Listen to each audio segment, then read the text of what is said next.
Hello, good morning. രാവിലെ തന്നെ കുഞ്ഞാവയുടെ ചോറ് കൊണ്ട് പോകാൻ വേണ്ടി റെഡി ആവുകയാണേ. അപ്പോൾ ഇതാണ് ഞാൻ ഇടുന്നത്, സെറ്റ് മുണ്ടും. ഇത് ഫുൾ ഹാൻഡ് വർക്ക് ചെയ്തിട്ടുള്ളൊരു ബ്ലൗസാണ്. കയ്യിലും നെക്കിലും ബാക്ക് പോർഷനും ഈ ഒരു ഫ്രണ്ട് നെക്ക് പോലെ വർക്ക് ചെയ്തിട്ടുണ്ട്. ഫസ്റ്റ് ഈ വാസ്ലിൻ്റെ മോയ്സ്ചറൈസർ ഇട്ടു. ഇത് അടിപൊളിയാണ് കേട്ടോ. പിന്നെ ഈ ഫേസ് ഒന്ന് തിളങ്ങാൻ വേണ്ടിയിട്ട് ലാക്മേയുടെ ഈ ലൂമിലൈറ്റ് ഇതിട്ട് കൊടുത്തു. പിന്നെ പിരിയും ത്രെഡ് ചെയ്തു, കണ്ണെഴുതി കൊടുത്തു. എല്ലാം വളരെ പെട്ടെന്നാണ്. ജസ്റ്റ് ഒന്ന് സെറ്റിംഗ് പൗഡർ, ഞാൻ ഫൗണ്ടേഷൻ അങ്ങനെ ഒന്നും ഇടുന്നില്ല, അമ്പലത്തിൽ പോകാനല്ലേ. പിന്നെ പൊട്ട് വെച്ചു. പിന്നെ ഈ കമ്മലാണ് ഇടുന്നത്. എങ്ങനെയുണ്ട്? ആ കമ്മലിട്ടു. പിന്നെ എൻ്റെ താലിമാല അതിട്ട് കൊടുത്തു. പിന്നെ സിന്ദൂരം വരച്ചു കൊടുത്തു. ഇതെൻ്റെ ഒരു ലിപ്സ്റ്റിക്കാണ് കേട്ടോ, അത് വെച്ചിട്ടാണ് ഞാനൊക്കെ. പിന്നെ പെട്ടെന്ന് തന്നെ മുടിയൊക്കെ ഒന്ന് കെട്ടി.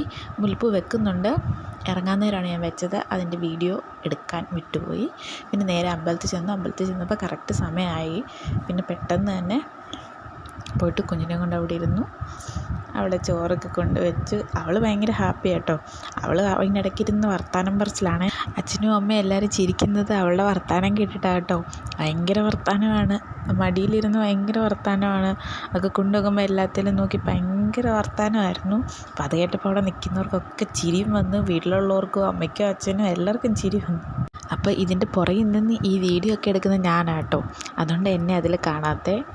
അപ്പോൾ വീഡിയോ ഒക്കെ എടുക്കുകയാണ്. അവൾ ഇടയ്ക്കിടയ്ക്ക് നോക്കുന്നുണ്ട് എന്നെ. പിന്നെ ആദ്യം അനി ചോറ് കൊടുത്തു. അത് കഴിഞ്ഞിട്ട് പിന്നെ ഞാനാണ് ചോറ് കൊടുക്കുന്നത്. അങ്ങനെ എന്തൊക്കെയാണ് എടുത്ത് ചോറ് കൊടുക്കേണ്ടതെന്ന് തിരുമേനി പറഞ്ഞു തരുവാണ്. തൈര്, പപ്പടം, നെയ്യ്, ഉപ്പ് ഇത്രയും ചേർത്തിട്ട് ഫസ്റ്റ് ചോറ് കൊടുക്കും. അതിന് ശേഷം ദേവിക്ക് പ്രസാദം പായസം ഉണ്ടല്ലോ, അത് രണ്ടും ഇച്ചിരി ഇച്ചിരി തൊട്ട് നാക്കിൽ കൊടുക്കും. പിന്നെ അമ്മ വന്ന് ചോറ് കൊടുത്തു. പിന്നെ അച്ഛൻ വന്ന് ചോറ് കൊടുത്തു. എല്ലാവരും ചിരിക്കുന്ന ഇവളെ ഇടയ്ക്ക് വർത്താനം പറയുന്നുണ്ട് കേട്ടോ. പിന്നെ എൻ്റെ അമ്മ വന്ന് ചോറ് കൊടുത്തു. അച്ഛൻ അമ്പലത്തിൽ കയറാൻ പറ്റില്ല, അതുകൊണ്ട് അച്ഛൻ വന്നില്ല. പിന്നെ മോമ വന്ന് ചോറ് കൊടുത്തു, അച്ഛൻ്റെ അനിയൻ്റെ ഭാര്യ. പിന്നെ എൻ്റെ ബ്രദർ വന്ന് ചോറ് കൊടുത്തു. പിന്നെ എൻ്റെ ആങ്ങള, മോമയുടെ മോൻ, അവർ ചോറ് കൊടുത്തു. പിന്നെ അവൾക്ക് തുലാഭാരം ഉണ്ടായിരുന്നു. അപ്പോൾ ഇതിൽ കയറ്റി കിടത്തുമ്പോൾ ഇവൾ കരയുമെന്ന് എല്ലാവരും വിചാരിച്ചു. പക്ഷേ എല്ലാവരെയും തോൽപ്പിച്ചു. അവൾ ഭയങ്കര ഹാപ്പിയായിട്ട് അതിലിരുന്നാടും. പിന്നെ ഇതെല്ലാം കഴിഞ്ഞ് ഞങ്ങൾ പിന്നെ പുറത്ത് നിന്ന് അമ്പലത്തിൻ്റെ വെളിയിൽ നിന്നൊരു ഫോട്ടോ ഒക്കെ എടുത്തു.